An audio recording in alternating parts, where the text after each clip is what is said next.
And we are live. It's always a surprise if it's going to happen or not, but here we are, and we are spanning the globe today for you. We have Bill Sharrock, who is a Kiwi, born and bred, with a slight detour in England. We have Eduoard, born and bred Frenchman, who also spent time in England and is dual citizenship with Australia. And people have just traveled the whole globe. So welcome, everyone. How are we doing today, whether it be Saturday or Sunday? You have Mike and I who can't even get into two different states. We're just, good grief. Is one east and one west? No, we're both in Virginia. Okay. Good Virginia men. Well done. So I'm about 2 hours south of Washington, D.C., or if you're driving, 3. Yeah. And then Roe is over in the western part of the state near the mountains, or in the mountains. Oh, man. John Denver country, yeah. That's great. What country? I said John Denver. When you say West Virginia, I think of a John Denver song. Oh, no, not West Virginia. Western Virginia. That's a very important distinction in this part of the world. Sorry, remote. Got that one, mate. A lot. Oh, I won't even say it. That's all right. Okay. So all right. So we were talking before, and the idea for your book, The Beautiful World, which I keep trying to call Beautiful Mind. But Why don't you introduce that book first, Mike, before you start talking, because nobody else has heard us talking. Okay. A Beautiful World. Does anyone happen to have a copy of it handy to show everyone? Yep. There we go. Beautiful World.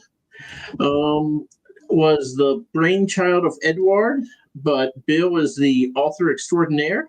So it's a collaboration, if I'm saying this correctly. So tell us about Eduoard. Tell us where this idea came from first, and then we'll get into Bill's part. A lot of it is I work in marketing, so it's all about image. I worked a lot for a while in cosmetics and the branding in high luxury cosmetics industry like Chanel or Dior, and I think it's that way of presenting people, and how when you look behind it, it's not always what it seems. And I think that it's a really big. It seems to be promoted quite a lot. This the concept of a beauty, and each culture, each time has its own different codes. So we have social media, we have star systems, we have celebrities, we have whatever you name it. And the idea behind it was, what if that was the only source of reference for people in society? If it was pushed to the extreme. So that's the basic idea. Then the whole concept builds around that single idea. What happens when people take this idea of beauty and looks and take it to the extreme? How would people interact with each other? How would people feel in a world where they might not feel up to the standards? And how would it impact people who would be at the top? So we designed a world based on that, and to highlight that particular. Okay. Just to let you know, I actually work in personal care. I work for Evonik, so you may have heard of us because we're a really big supplier for a lot of companies. But anyway, so yeah, that's what I was thinking too, Mike, when Eduoard said that, the peek behind the curtain. So Mike is actually a chemist working on, if you can believe this, hair care products. Okay. So Very good. You buy these hair care products and you're thinking all this one thing, and then if you could see the little Gomer in the lab who's making them. So you don't go on the ads, Mike? No. I told actually about a week ago, the last time I went to see a customer was in July, and they sent me to Phoenix. So it was god awful. But I'd been out in my yard working, and I got sunburn on the top of my head, and then I had to go talk about shampoo and conditioning ingredients with the customer. And that's the last time my company sent me out to talk to customers. Well done. So yeah. So if you think there's some beautiful young girl making this formula, no, it's me. The So- illusion is shattered. But No, do you test them? We're just a supplier, so we basically just make it with as many of our ingredients as possible, and then show the L'Oreals of the world, look how wonderful this is. Buy our stuff. But I've fought it for 20 years. I'm starting to make color cosmetics now. I hate it. I don't know a thing about color cosmetics. Okay. I've ruined 2 shirts already, but I'm the only one in my group who formulates, so kind of have to. But so if you see really odd colors, well, people from L'Oreal and wherever in the world, they know how to do blend colors. I do not. So I get orange. No, that's good. You are in a trade or a profession which goes back to ancient Rome and ancient Egypt. So you're well established.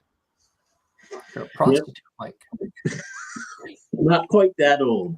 The Institute. And Sebastian is here. Welcome, Sebastian. Also, I haven't seen Sebastian in a while. How you doing, man? he was here last week when you weren't. Well, I haven't seen him in a while. See, I still wasn't here last week. I think it should be noted really quickly that Bill and Eduoard, being on 2 very different sides of the planet, are related. Eduoard is Bill's son-in-law. That's right. So I think it's very clever how you kept the in-laws so far apart, but you managed to still work together, so it all works out. Well, the story is we did Beautiful World, and then Bill moved on the other side of the planet. Oh, okay. You did the work first, and then it's like, I'm out of here. Where did you live in England, Bill? I lived in southwest London, Okay. near Hampton Court, and a bit of a Londoner, but and a bit of a hobbit. But I managed to get around, and I was in a community church there, and still am actually, and they were very active travellers and very outgoing people. So I learned to do the same. And so you decided, I want to get out of the city. Where can I go? And you went, oh, New Zealand would be good. Yeah.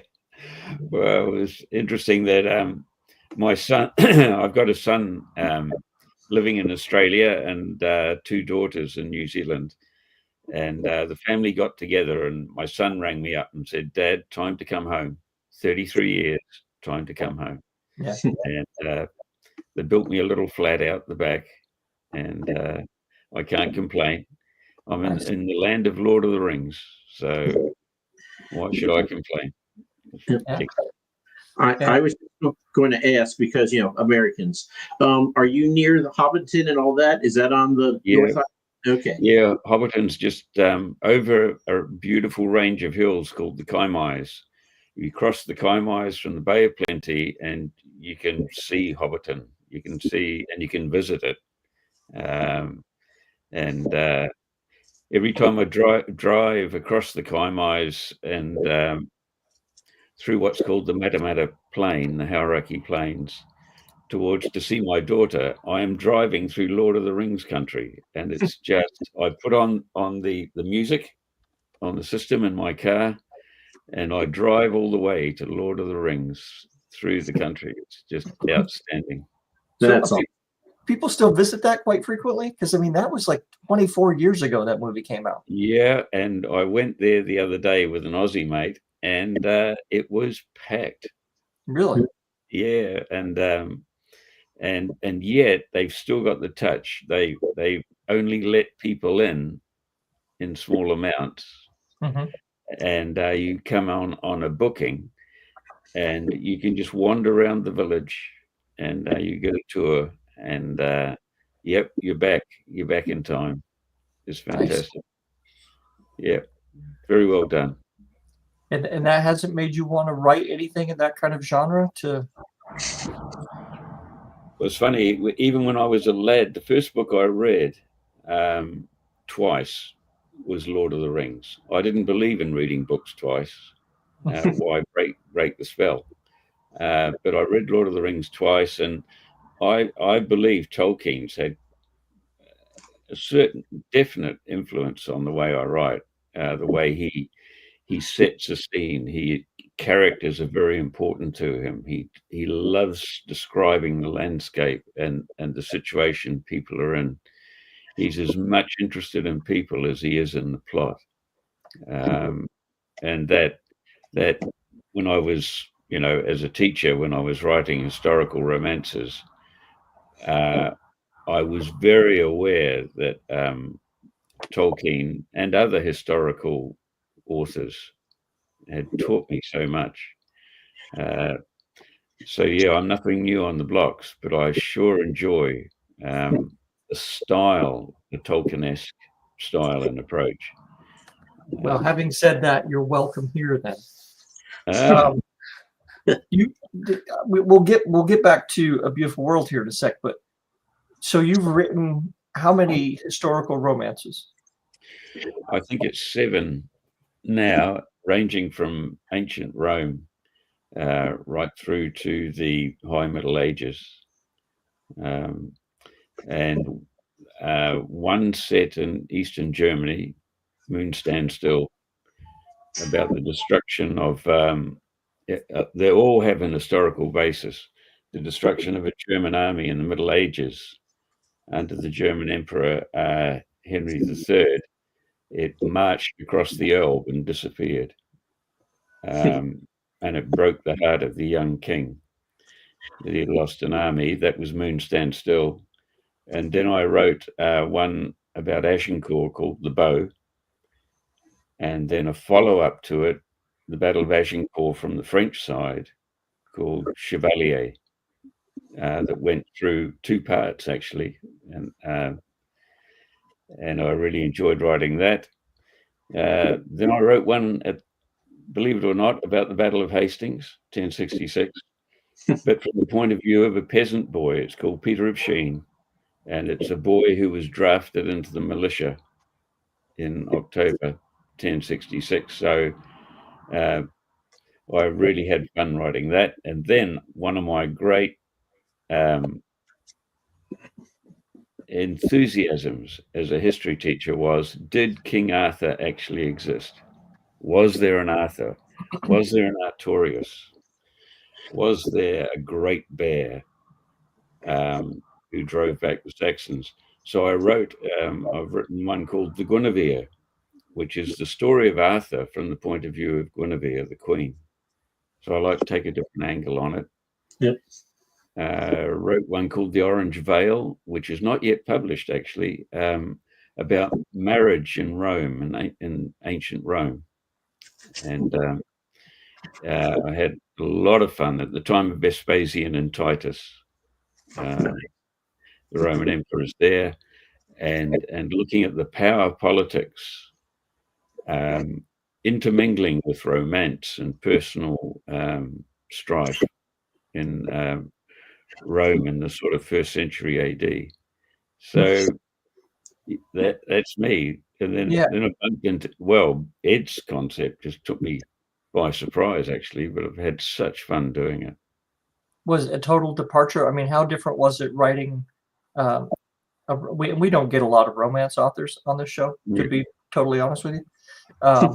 How different was it for you writing, this book with Eduoard instead of a romance? Well, it was a real challenge, and the great thing was that Eduoard had the concept and the mechanics of the story outlined, and when he asked for characterization, because that's what, to build characters, to build the scene, and Eduoard would set the mechanics in motion, and then we would follow it, because I thought it was going to be a really difficult transfer, but in fact, I found that it works if, when you're writing dystopian, you're writing as though it's real. We're not fooling around here. We're writing about real people in a real situation. And the same applies when I'm writing about ancient Rome or King Arthur. I haven't magicked this up in my head. I'm walking into a world and having a look to see what's going on, and I'm bumping into people, and they become real. And it was my daughter Becky who said, she said, "Dad, why do you write? Why are you always writing, Dad?" And I said, "Well, it's a world I can escape into, and I can do what I like. I can build my world. I can move the characters." And she said, "Dad, you know, that's not quite right." And I said, "Oh, yep." And she said, "Dad, if you really build a character well, you will have to follow the character according and be true to the character according to what would that character have done." And I thought, that's right. If I'm technically in charge of a character, I must follow that character's personality, their inclinations. And Mike, You're in charge of a character in the same way I'm in charge of my house. you and I get on really well, right? And you know, that's why it's so hard to kill a character. Oh no, it's not. Yeah. No, it is sometimes. I know what you mean. I remember reading one book of, I forget his name. He was a famous writer of fantasies and historical. He said, "Whatever you do, kill the darlings." Yeah. They've got to go, and otherwise people won't believe you.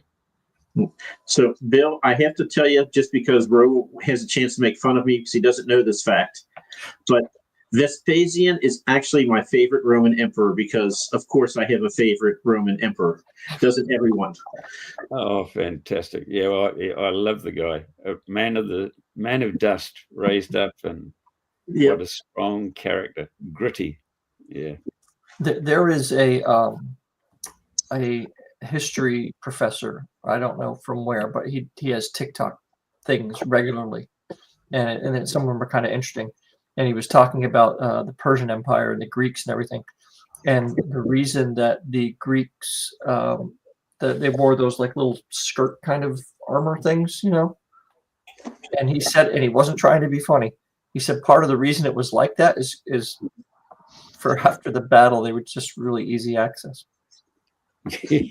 Yeah, that practicality. I think a lot of the time it kept them cool. Heat was a big killer in a battle. Oh yeah, they would die of heat exhaustion. That was wasn't common, but it wasn't a surprise. So they were constantly looking to keep themselves cool. And the Greeks almost got the balance right.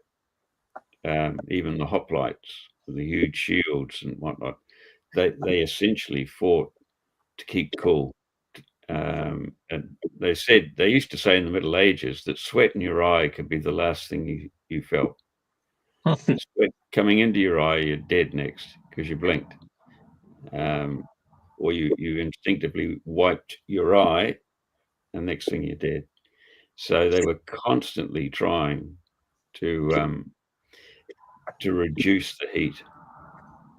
Anyway, long rave, sure. Yeah.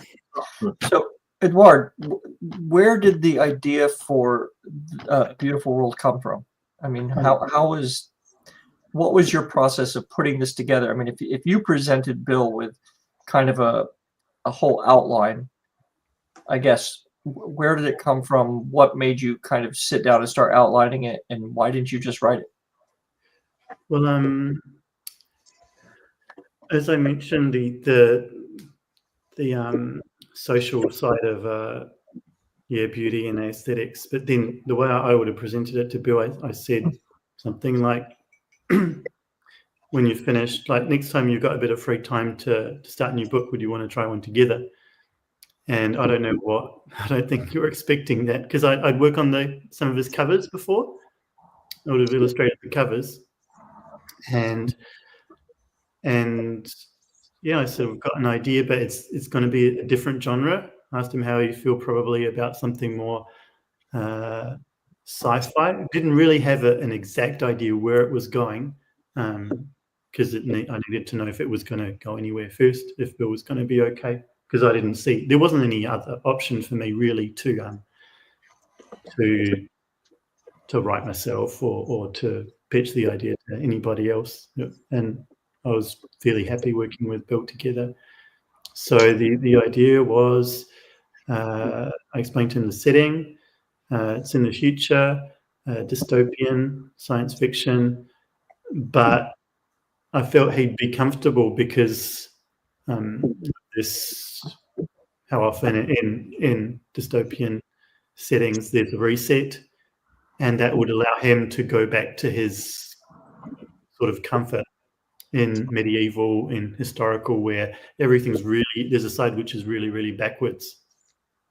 So on one hand, you've got people that are, decide to go one way, that are really prosperous, that are the beautiful people, and they're scared of everybody else because there's been a disease which marks people and it stains them like ink stains. So they all live on the outside, and they're more the medieval people, and it's more would be fit like Bill's historical side. And then you've got the dystopian science fiction, which is like people living in the ivory tower, which would be science fiction. And that's something I already visualized it, but that's something that he had to, I think, get comfortable into in his writing. So how much of this world and did you have down when you approached him about it? And were you thinking plot points along the way, or were you just really being very general with? No, I had written like the whole outline. I had a huge chart with every different branches of scenarios and what people do, where, what the characters are, and how it all fits together and ends. Because I wanted to make it easy for Bill, and I knew I had to do some part of it because he was going to do the biggest part.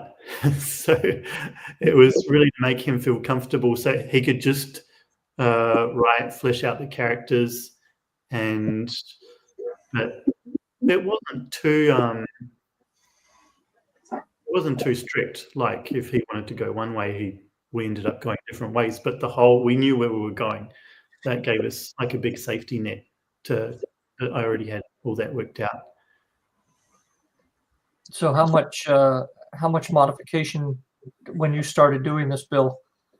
If I can't imagine sitting there at a computer and having an entire story kind of laid out and charted like that. Even ones I've written myself, I can't imagine that. It would be kind of lovely, I think. Did you just try to keep it exactly what his vision was, or did you branch out pretty quickly? I noticed that I kept the main branch going because I think in respect to the idea, which I thought was a great idea, but I suddenly realized that as you introduce characters, you build characters, you introduce them, you automatically get sub branches. Yep. In order to make it real, there must be various parts of the plot circulating, and then they have to intersect, but always be true to Ed's concept, always be true to the drift of the story, the message of the story. And that's where building characters for me is such fun, because it's all about how characters react to the conditions they find themselves in, and whether they try to change things or whether they accept them or whatever they do. So they were simply reacting to Ed's concept, or dealing with it, or perishing because of it, or flourishing. And as I wrote, Mike, I kind of disappeared into the story in a sense. Eduoard and I would talk every week, 10 days. We'd have an editorial meeting, and I'd be sending scripts back and forth. But I would engage with the character and actually be blind almost to everything else except what they were seeing, what they were doing, how they were dealing with things. And then I would switch to another character and do the same. So, Row, in a sense, I was almost at ground level, walking through with these characters. But then every week to 10 days, I would have a meeting with Ed, and then I would be Deus Ex Machina. I would be outside the plot, really looking in and seeing what's going on. So Eduoard, when you gave all of this to Bill, I mean, so like Mike and I, when we have a book come out, when you see like the first map or the cover or a character illustration or something, it's all kind of very Christmassy, exciting, right? It's like, oh, now this image that's been in my head is now out and I can see it. You got to see an idea with all of these kind of things that you had, but now you got to see characters kind of come to life through what Bill had done. How was your reaction to the first set of pages you got? Were you able to start reading what you had been thinking about for however long? Well, that had to be postponed a bit because Bill actually introduced and started the story with a character he made up. So Perfect. Yeah. So you're reading it going, what the hell is this? So where I thought the story was going to start, because in my mind I'd made a movie and I was just watching the movie over and over again. And it started at like a banquet. And that's how everybody was going to get introduced. But Bill he made up a character which is one of maybe the main character, I don't know now, turned out to be one of the main characters. And that's where it started, just by herself. But it was good because it just threw it opens up throwing people in this place which is unknown. Compared to maybe overwhelming too much information.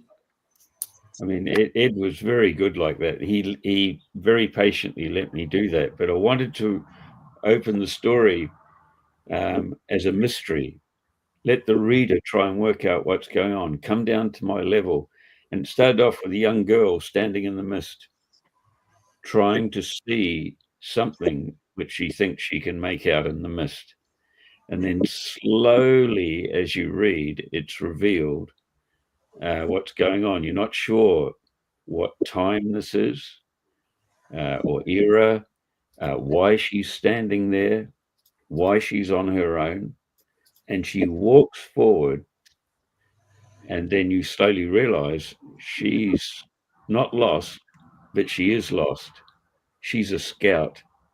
She's looking for something, and she doesn't quite know where she is at the moment. So I always had, when I wrote that, Eduoard's banquet. The scene is suddenly going to shift many, many miles to Eduoard's banquet. But this girl's linked to those people. But then the grand story will now begin with all the characters, etc. But this girl, Anasika, is going to become pivotal because she is a scout. She's trained to look. She's trained to see. She's trained to go out to the edges where no one else goes to see what's going on. So Eduoard was very patient. He let me get away with that. And the character just grew and grew. So I have a question. Is this written in first person or third person? It is third person, but there's a lot of dialogue. So the characters speak to each other a lot, but it is third person. Yeah. Because I was going to say, when I write first person exclusively, because I was never going to be a writer, and that's what I started with, and now I cannot ever change. But when I do that, I mean, I am in their head, and I'm like, I can only see what they can see, and I don't know what's over there because I can't see it. And so when you said that you sit there, you're walking around with the characters, I know what you mean, because and I'm like, but there's this thing over there. They have to turn their head, but why do they turn their head? I have to get, so. Yeah, I know what you mean by walking with the characters. Oh, that's good, Mike. And they're annoying because they do have their own opinions, and they're never the same that I have. coming back to your question, Ro, I think it just worked really well. Like the characters that Bill started fleshing out and were really fit, the ones that I'd imagined. Because I didn't mention this, but we there was like a script or a timeline, but I also had worked like 30 or 40 illustrations that I'd feed to Bill, so he could visualize kind of like maybe some structures or the way they would look, and I That gave is him gonna be a a lot huge of help. visual references. Yeah. So how long did this book take to write? I mean, was this a 2-year process? Was this a 3-month process? It'd be at least a couple of years, wouldn't it? Yeah. In total, maybe 3 or 4 years. Were you doing other stuff at the same time, Bill? Yep, I was. I wrote the Guinevere at the same time, and I was writing one again. Meg, Ed's wife, helps me publish, and she's got one set up at the moment called Old Tree, and Old Tree is the name of a family living on the northern borders in the 14th century, right on the border with Scotland. And Old Tree, I know Ed's had a look at it and done some illustrations for it too. Old Tree, it kept me focused on my first love, which is the historical romance. But you know, it's again based on a true story, because every 2 or 3 years, we know in that period, the Scots would come down and raid these areas. The Irish pirates would come in from the sea, and then gangs of borderland bandits called reivers would also raid. So as I'm writing this and developing other books, Ed had to keep me in line, because when I went back to the beautiful world and started writing, it's no good me suddenly dumping all my medieval stuff into it. He had to keep reminding me, this is set in the future, and they're dealing with the wreckage of the past. A lot of the stuff they find among abandoned cities and things like that, but this is set in the future, Bill. And so yeah, I'm a compulsive writer. I guess Mike's the same, and you're the same, Ro. And I just keep writing. How did the world in a beautiful world, how did it meet its demise? Well, Ed, shall I answer this? I talk too much, mate. I don't mind. We don't really have an answer anyways. Even better. You're perfect for this show. Yeah, that's the perfect answer. It suffers some real big wake ups. I remember now. Yep, where you go, Ed. Well, there's it's sort of what sets up the concept of the idea about beauty and everything, which is there's a disease that appears, which causes people to have ink-like stains appear anywhere. It's not painful. It doesn't change anything. It's just an appearance thing, but that just set a rift in people's mindset, and it's something that triggers a chain of events that eventually leads to world being split in two. So there's no big like war or anything like that. It's just there is a kind of war, which I suppose was triggered by that. Maybe like we would have thought, maybe with COVID or something like that, where for a while it was everybody isolating themselves, going back and forth, trying to accuse one country or another country, just maybe taking that a bit further and getting it out of control, sort of. But that's not mentioned anywhere in the book. No, until you finally get, Ro, a situation where they're trying to work out where this disease is coming from, and they have their labs going, and they're super sleuths. And then there begins to be the suspicion that it's not a disease, it's a poison. It's an introduced idea. Now, beyond the city, there is this vast area called the area of the Outlanders. It's the wild land, the wasteland. But there are people out there. A lot of them are people who've been ejected from the city over hundreds of years. Some of them are just original people who survived the Great Burning and their descendants. But they've built their own world, and they're quite happy with their own world. Beauty is not a big deal to them at all. There's a kind of a feudal medieval quality to it, because it's my guess that the nature of man's human nature will tend to always regress to earlier profiles, earlier styles. They're kind of medieval, but they're not, because they develop by going around abandoned areas, going into the wreckage of towns and cities and industrial areas, which have been almost obliterated, but they find stuff and they use it to build a world, the capital of what is called Brokenburg, which is a combination of modern English and Anglo-Saxon, the broken land or the broken town. Yep.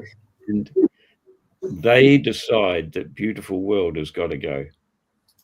They decide that's the thorn in their side. And they launch this huge expedition against beautiful world. And beautiful world at first is not bothered. Beautiful world has spent a lot of time developing technology to keep such people out. And they are, as Eduoard is in his concept and his illustrations, beautiful world is breathtaking. Beautiful world is efficient. Beautiful world has amazing technology. Beautiful world is full of people utterly committed to defending it and advancing it. And everything is beautiful, but everything is not. Because they have a thing called the College of Scouts. And this girl, Anasika, is one of the scouts. They go out and they find, in fact, that there's something out there more dangerous than anything they've got. And it is coming. It is coming. And so we do get in the book this huge, vast scale military expedition which comes down, almost like a barbarian horde. But as Ed's original concept, well, who's running this? What's all this about? Who's Mr. Big? What is going on? And Mr. Big and who's running it has real links to certain groups in beautiful world. There's someone there with a bigger project living in beautiful world. There's someone there who has a plan in mind which encompasses all of this. And he is something to do with this virus. He is something to do with the stain. So Ed's illustrations, every time Ed sent me an illustration, like this one, he sent of Shadwatch, who's in charge of Glamgel, the Glamtech department. When I saw it, I went, that's him, that's him. When he sent me the drawing of Anasika, I nearly fell out of my chair. That is Anasika. You don't have to look any further. And all the various characters and the cities that Ed created, the drawings of the cities. I'm going to say infinitely, it's not infinitely, but this incredibly diverse and detailed city Ed expresses in his illustrations. I said to Ed, if anything sells the book, mate, it'll be the illustrations. And how long has the book been out? How long's it been out, Ed? Well, the thing is, it's been out since over a year, but we decided to split it into two parts. because we thought it'd be easy to get a bit more momentum and traction that way. So 2024 part 1, 2025 part 2. Is it only going to be 2 parts? That's as far as we've thought about it, but it can be. Like, there's room for more. You have I know personally, I've condensed so many ideas and concepts into that I think to build it was quite hard because there was just so many different things. It's such detailed and rich and unusual kind of world that there's a lot of brain gym that he needed to get through. So I don't know if I'd be able to reproduce that many ideas and that quality of detail. So you have to talk to the characters and see what they're up to, and yeah. Bill, I have a question for you. How many books have you published, and how long ago did you publish your first one? Wow, I think I published Moon Stand Still. I think it was published in something like 2006. And I tell you what, I was really interested. At first, it didn't seem to be doing anything. And you know, when you write a book, you think the world needs to know about this. Right. And the world clearly didn't feel it did. And nothing seemed to be happening. And then and then it just took off in Eastern Europe. Really? And I met a girl who's now married to one of my brothers, a Lithuanian girl, and Darla, wonderful lady. And she read Moon Stand Still, and she said, "I know these people." And I said, "Who's that?" She said, "It's us, this tribe you talked about, the Liutzen, which is the German name." She said, "That's the German medieval name for the Lithuanians." And she said, "That's why it's going big in Eastern Europe." Because did you have it translated into any other languages? No, I didn't. The publisher I was with, Trafford, Canadian publisher, which I think is now bought out by an American New York company. They suggested that I put on a book fair in Poland, in Warsaw, and I didn't actually have any idea what that meant, but I did, and apparently enough Poles read English to buy it. There was no suggestion of translating it. It got a lot of sales in Czechia, and a lot of sales sort of generally in Eastern Europe. And then after that, self-publishing, it's funny, you've got your baby, your prize, and you know how brilliant it is and wonderful it is, but people do not rush to buy it. Yeah, well, I mean, they've got, 200 million other choices, don't they? Yeah, that's right. Yeah. And you finally wake up to that.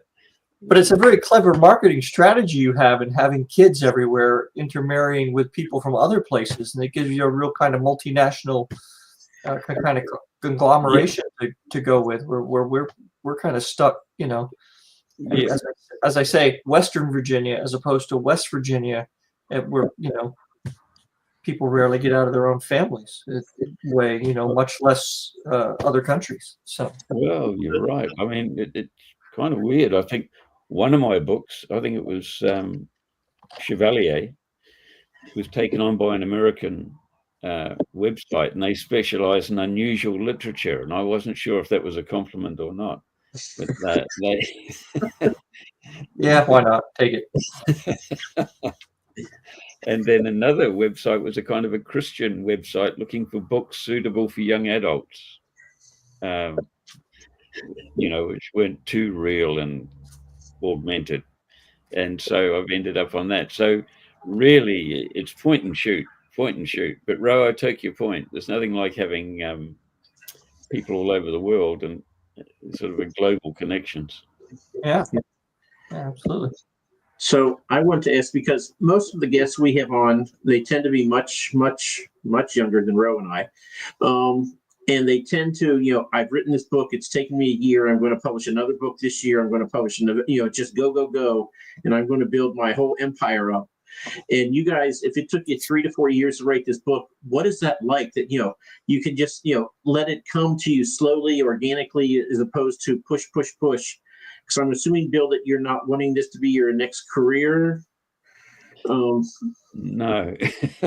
I mean, you're more doing it because you said earlier that you're an impulsive writer. But so what is it like when you don't have the urgency to, go, go, go, and you can take your time? Because we never interview anyone who says that. Oh, Mike, such a good question. I'm a coffee shop writer. I love coffee shops. I love people. I love people watching. And never had anyone that said that either. Get arrested. No, it's I'm very conscious, but I get people to ask me, what on earth are you doing staring at me? I love to collect faces. I love to collect reactions and expressions. And I sit in coffee shops and write, and there's no pressure. And I've got beyond the need to be a raging success.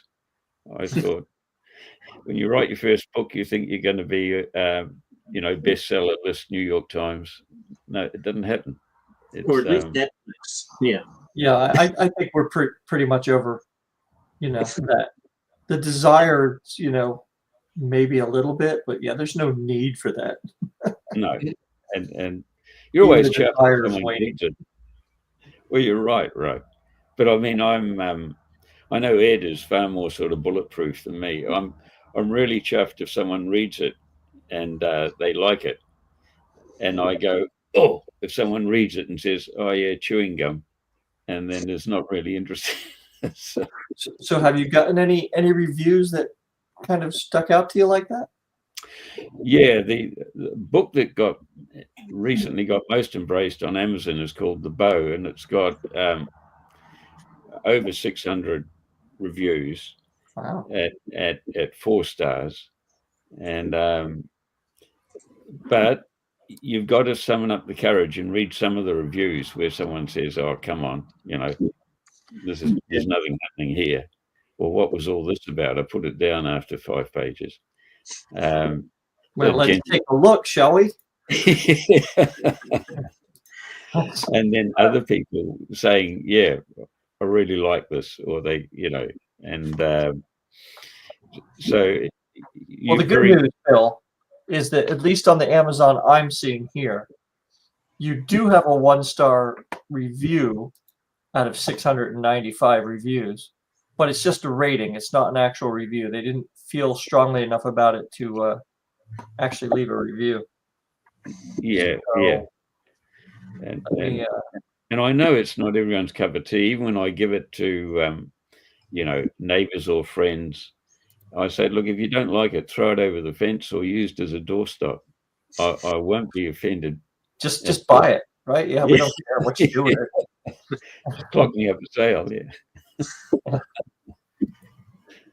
Yeah, you don't have actual reviews until 3 stars. Yeah.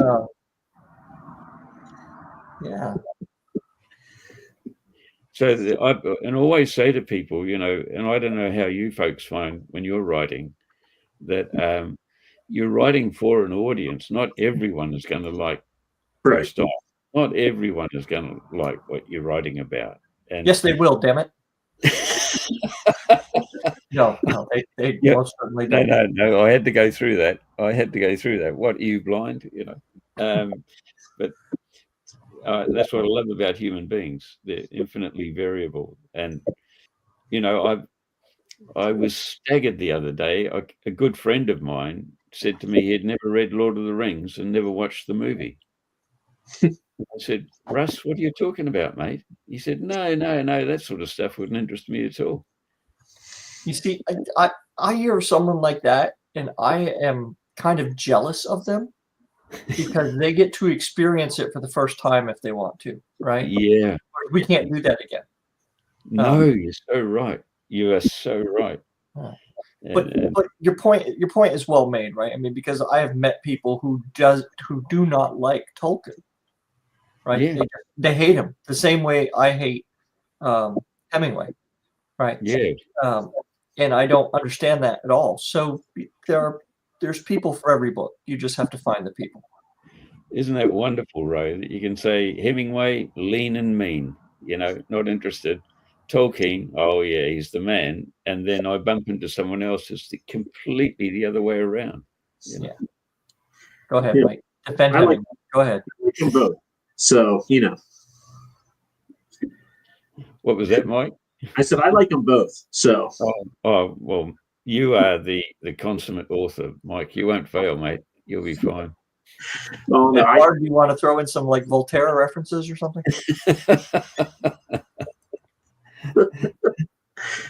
Yeah. Sorry? So I didn't get my name. I was just wondering if you wanted to throw in some French author references. No, French literature is, well, no, there is like Jules Verne but they tend to be more on the French culture is quite intellectual, so everything has to have a philosophical twist or angle on it. So I don't have anything to add on that side. I know Bill's a fan of Saint-Exupéry. Yeah, Antoine de Saint-Exupéry, a fantastic guy he's an aviator. I love these, like you, Mike. You got your trade and row, I guess you got yours, and then you write on top of that.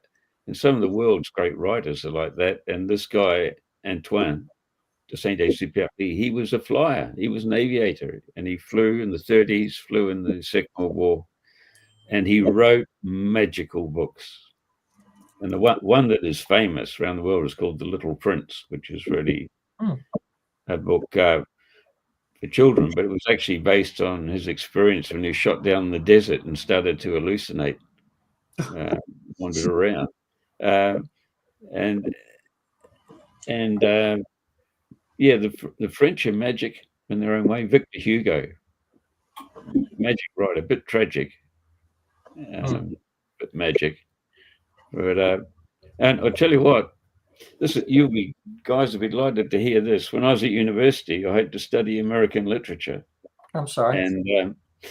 And specifically the American short story genre.